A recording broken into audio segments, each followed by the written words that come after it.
తాకట్లో ఉన్న మీ బంగారాన్ని విడిపించి ఆ రోజు ఆన్లైన్ రేటుకి కొంటాం. Sharma gold company. నమస్కారం, సుమన్ టీవీకి స్వాగతం. ముందుగా సుమన్ టీవీ ప్రేక్షకులందరికీ శ్రీ విశ్వావసునామ సంవత్సర ఉగాది శుభాకాంక్షలు. ఈ విశ్వావసునామ సంవత్సరం ఈ నవగ్రహాల సంచారం ఎలా ఉంది, ద్వాదశ రాశులపై ఎటువంటి ప్రభావాన్ని చూపిస్తున్నాయి ఈ గ్రహాలు, ఈ విషయాన్ని తెలియజేసేందుకు మనతో పాటు ఉన్నారు ప్రముఖ జ్యోతిష వాస్తు పండితులు అయ్యప్ప శ్రీకృష్ణ సుధీర్ గారు. గురుగారు నమస్కారం. నమస్కారం అండి. గురుగారు, విశ్వావసునామ సంవత్సరం మరి మీనరాశి వారికి ఎలా ఉండబోతుంది? మీనరాశిలోనే షష్టగ్రహ కూటమి కూడా ఈ ఉగాది ముందు నుంచే స్టార్ట్ అవుతుంది కాబట్టి దాని ఫలితం ఎలా ఉంటుంది రాశిపైన? మీనరాశి వారికి ఆదాయం 5, ఖర్చు 5, రాజపూజ్యం 3, అవమానం 1. ఈ స్థితి కనుక గమనించుకున్నట్లయితే మీరు కొంత మెరుగైనటువంటి పరిస్థితే అనుకుంటారు. కానీ మీనరాశి వారికి శని మీ రాశిలో ప్రవేశిస్తున్నాడు. అదేవిధంగా గురుడు అర్ధాష్టమంలోనూ పంచమ స్థానంలో సంచారం చేస్తున్నాడు. రాహు వ్యయస్థానంలో సంచారం చేస్తాడు. మీ రాశి నుంచి మే 18వ తేదీ నుంచి వ్యయస్థానంలోకి వెళ్తున్నాడు. అన్నిటికంటే ముఖ్యంగా రోగస్థానంలో కేతువు యొక్క సంచారం. ఇది చర్మ సంబంధమైనటువంటి కానీ కొన్ని ఎలర్జీస్కి కానీ కారణమయ్యేటువంటి అవకాశం ఉన్నది. అదేవిధంగా గ్రహణం మీనరాశిలో ఏర్పడుతున్న కారణం చేత, గ్రహాధిక్యత స్థానంలో ఉన్న కారణం చేత జలాల వల్ల వచ్చేటువంటి అంటే నీటి ద్వారా వ్యాపించేటువంటి అంటువ్యాధులు కానివ్వండి, లేదంటే వాటర్ కంటామినేషన్ వచ్చేటువంటి ఉదర సంబంధమైనటువంటి సమస్యలు కానీ మిమ్మల్ని బాధించేటువంటి అవకాశం ఉన్నది. దాని విషయంలో ముఖ్యంగా వచ్చేసి గ్రహణ సంబంధమైన శాంతి మన ప్రాంతంలో లేనప్పటికీ కూడా మీనరాశి వారు కొంత గ్రహణమైన తర్వాత ఉగాది నాడున తప్పనిసరిగా శివాలయానికి వెళ్ళి శివ సందర్శనం చేసుకొని యథోచితమైనటువంటి దాన ధర్మాలు చేయండి. ధాన్యదానం కానివ్వండి, అదేవిధంగా వచ్చేసి సూర్యుడు, రాహువు, మినుములు, గోధుమలకు సంబంధించినవి కానీ, లేదంటే మీకు అవకాశం ఉంటే శివుడికి ప్రీతిగా నాగాభరణాన్ని సమర్పించండి. లేదంటే శివుడి దగ్గర ఉన్నటువంటి నాగాభరణానికి ప్రత్యేకమైనటువంటి అభిషేకం చేయించండి. తద్వారా వచ్చేసి మీకు కొంత మెరుగైన ఫలితాలు కలుగుతాయని చెప్పవచ్చు. ఇంకా ఈ రాశి వారికి శని యొక్క ప్రాబల్యం అధికంగా ఉన్న కారణం చేత నలుగురిలోనూ అవమానాలు, కుటుంబ సభ్యుల మధ్య చిత్కారాలకు కానీ గురయ్యేటువంటి అవకాశం ఉన్నది.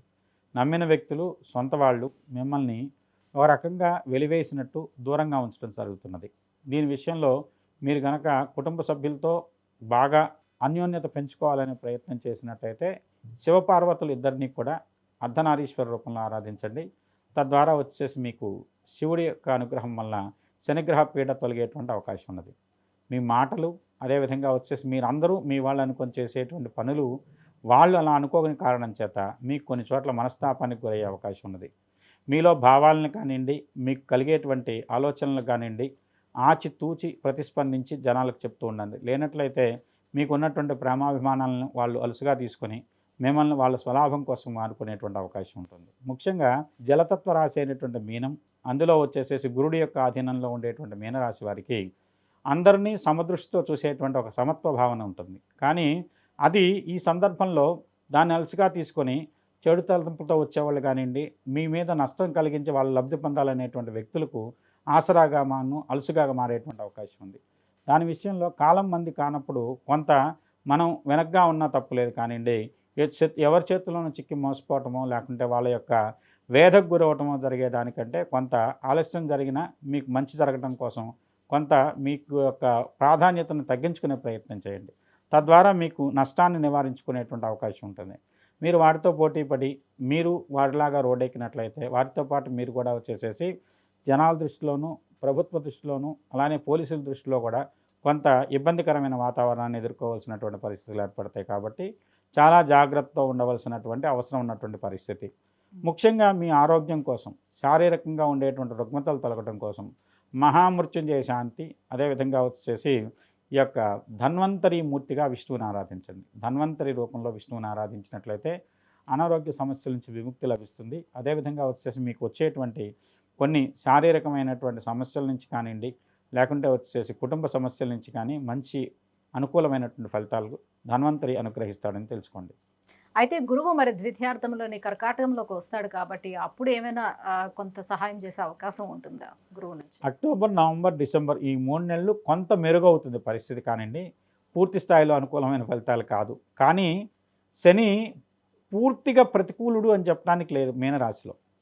కాకపోతే ఏంటంటే ఇతరుల వల్ల మీరు నష్టపోయే అవకాశం ఉంది. మీ సొంత వాళ్ళను లేకుంటే మీకు కొంతమంది మీద ఉన్నటువంటి ప్రేమాభిమానాలే మీకు నష్టం కలిగిస్తాయని చెప్పవచ్చు. అందరి బాధ్యత మీరే తీసుకోవాలనుకుంటే వాళ్ళు చేసే పని వాళ్ళు చేయాలి కదా. అలాంటి పరిస్థితుల్లో మీకు ముఖ్యంగా గురుడు యొక్క స్థితి ఏంటంటే అందరూ మంచి కోరుతాడు. మంత్రుల్లో శుక్రుడు మంత్రే, గురుడు మంత్రే. గురుడు ఏంటంటే అందరినీ మంచిగా చూడాలనుకునే స్వభావం. శుక్రుడు తన ప్రాధాన్యతను పెంచుకునే ప్రయత్నంలో ఉండేటువంటి స్వభావం. అందువల్ల గురుడు ఏంటంటే తన యొక్క ప్రాధాన్యత కంటే అందరి మంచే కావాలని కోరుకోవటం వల్ల దాన్ని ఎదుటి వ్యక్తులు వాళ్ళ స్వలాభం కోసం, స్వార్థం కోసం వాడుకునే అవకాశం ఉంది. దాని విషయంలో జాగ్రత్త పడటం ఎంతైనా ఆవశ్యకమని చెప్పచ్చు. అయితే పుష్యరాగం అనే రత్నాన్ని ధరించడం కూడా ఈ మీనరాశి వారికి ఉపయుక్తమైన ఫలితాలు కలిగిస్తుంది కాబట్టి కనక పుష్యరాగాన్ని కుడి చేతి చూపుడు వేలికి ధరించండి. తద్వారా మీకు కొంత మేలు జరిగే అవకాశం ఉంది. శని పీడ నుంచి విముక్తి లభించేటువంటి అవకాశం కూడా ఉంది. గురుగారు, మీనరాశి వారికి విశ్వావసునామ సంవత్సరం ఎలా ఉండనుంది అన్న అంశాన్ని కూడా తెలియజేసినందుకు ధన్యవాదాలు. స్వస్తిశ్రయాభ్య పరిపాలయంతాం న్యాయేన మార్గేణ మహేన్మహేష గోబ్రాహ్మణేభ్య సోమస్తు నిత్యం లోకా సమస్తా సుఖినో భవంతు. సహనా భవతు సహనో భునక్తు సహవీర్యం కరవావహి తేజస్వినావధీతమస్తమావిద్విషావహి. ఓం శాంతి శాంతి శాంతి. ప్రజలందరూ కూడా విశ్వావసునామ సంవత్సరంలో ఆయురారోగ్యాలతో అష్టైశ్వర్యాలతో తోలతోగాలని ఆ సర్వేశ్వరుని ప్రార్థిస్తూ మీ అందరికీ కూడా విశ్వావసునామ సంవత్సరం నూతన సంవత్సర శుభాకాంక్షలు.